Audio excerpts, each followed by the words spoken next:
You're listening to Historyman, where we walk in the footsteps of heroes and proclaim freedom reigns. This episode, we're talking again with Dr.Tray Dunaway and the biggest battle of the 18th century.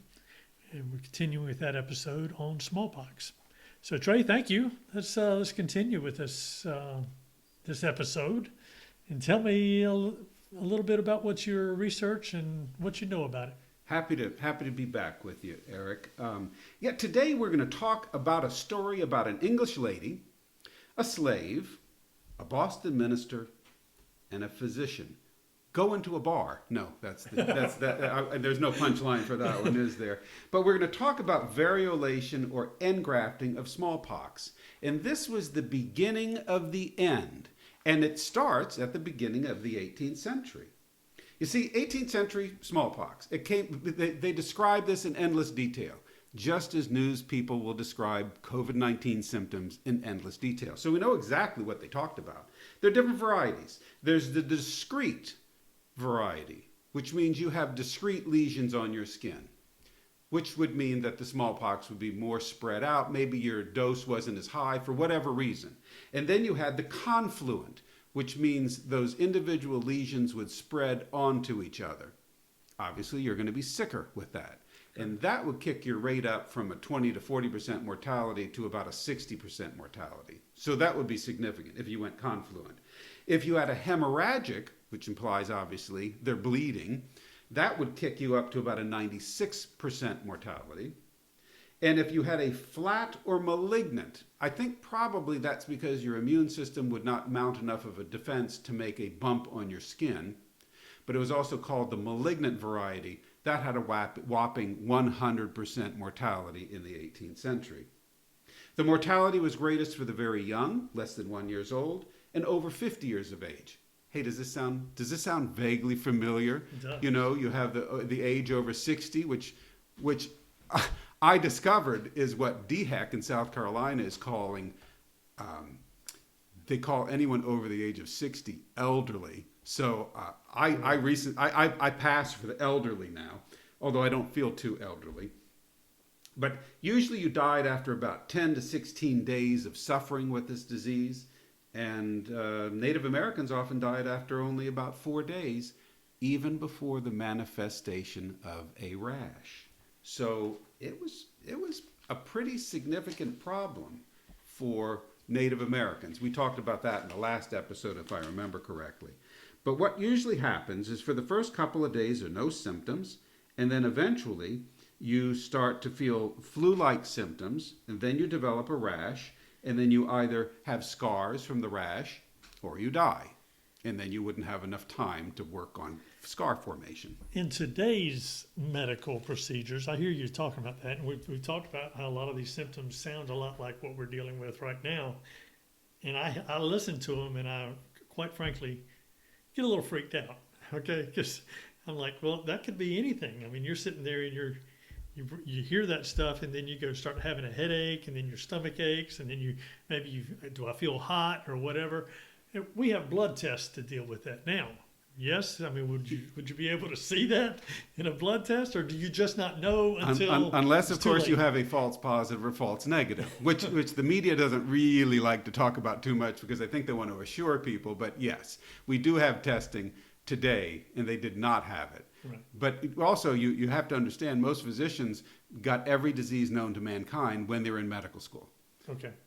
Not often was it real, but it certainly was in their heads. I mean, every time I get a headache, I'm thinking, is it worse in the morning than at night? Maybe I have a brain tumor.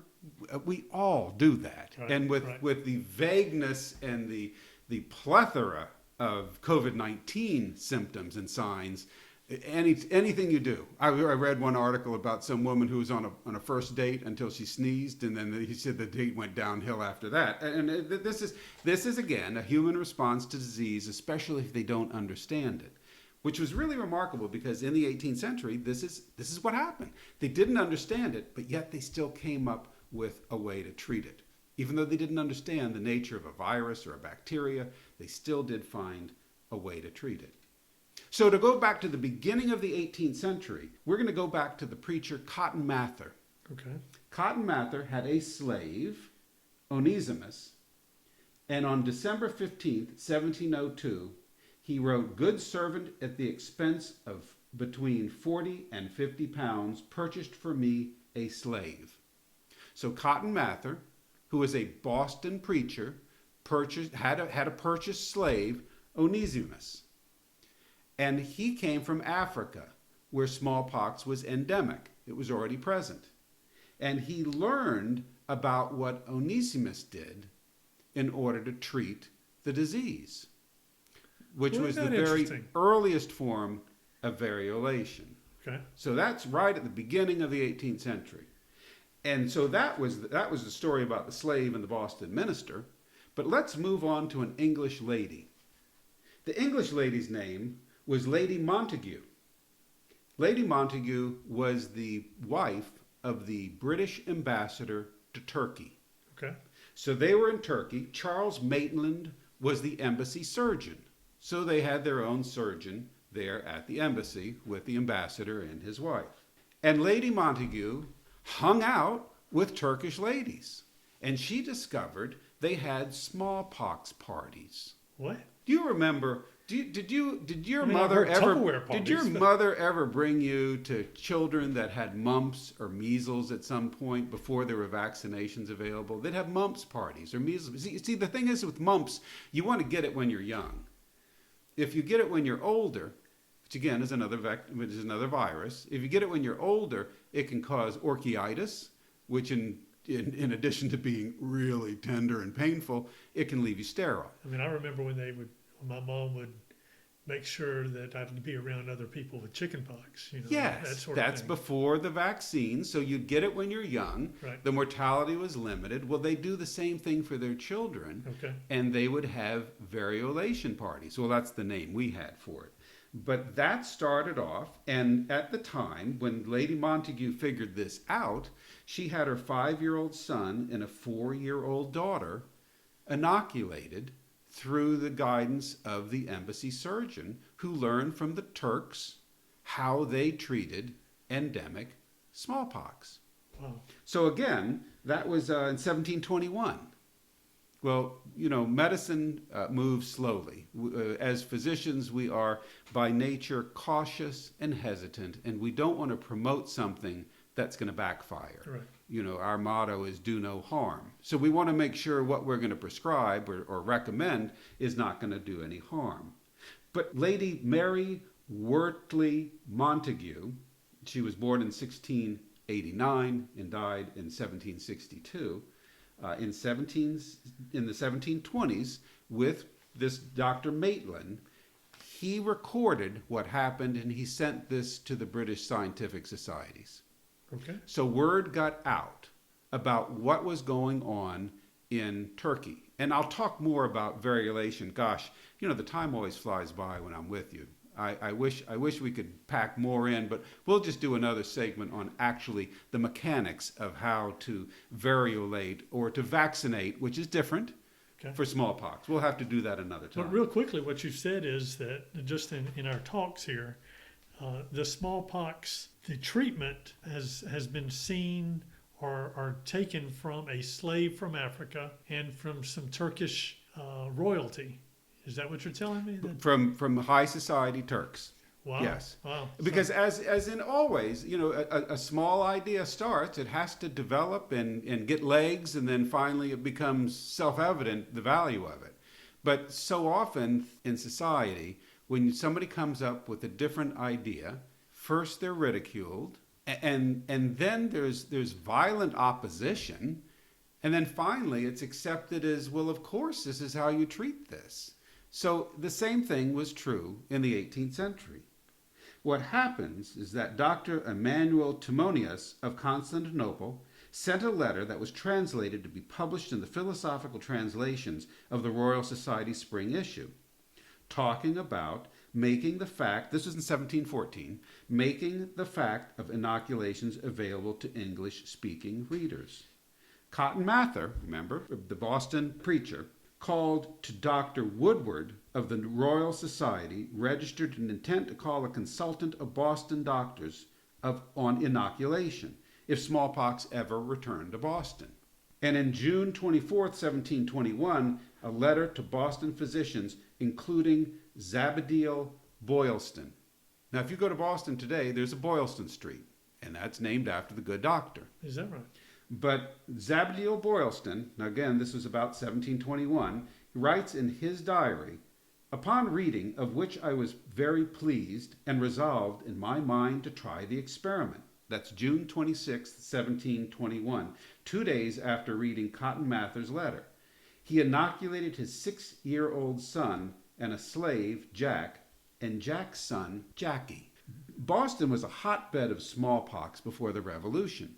Again, it's a seaport. Right. So you're going to get people on ships from various places. Now, they quarantine ships. You had to pass muster that, no, I'm not sick, or yes, I will wear a mask. And then yet sometimes people just are too eager to get ashore, and they're going to say, well, yeah, but I had a headache, but it's better today, so I think I can go ashore. Well, bingo, there you go. And you have somebody with smallpox that just entered Boston. So what would happen is Boston would have episodic endemics. Between 1636 and 1702, there were 7 epidemics of smallpox in the city.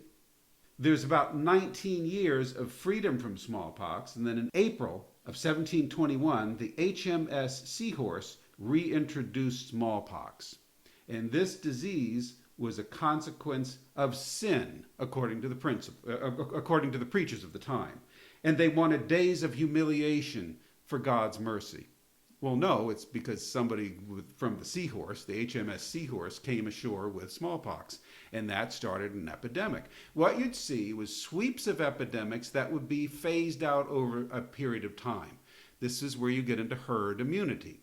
So if you have an endemic disease that sweeps through in episodic epidemics, you will have highs and lows over time. So it sweeps through the population. Most people that have not been exposed to it are exposed to it. Those susceptible become ill. Those really susceptible become dead. And the people that survive it are now resistant to smallpox. This is the concept of herd immunity. If a certain percentage of the population is resistant to disease, it won't spread from person to person. But if you wait a couple of years, more children are born. You have other people moving to the area that were not there presently when the first epidemic swept through. Then it would be ripe for another epidemic when somebody gets off of a ship and reintroduces it into that society.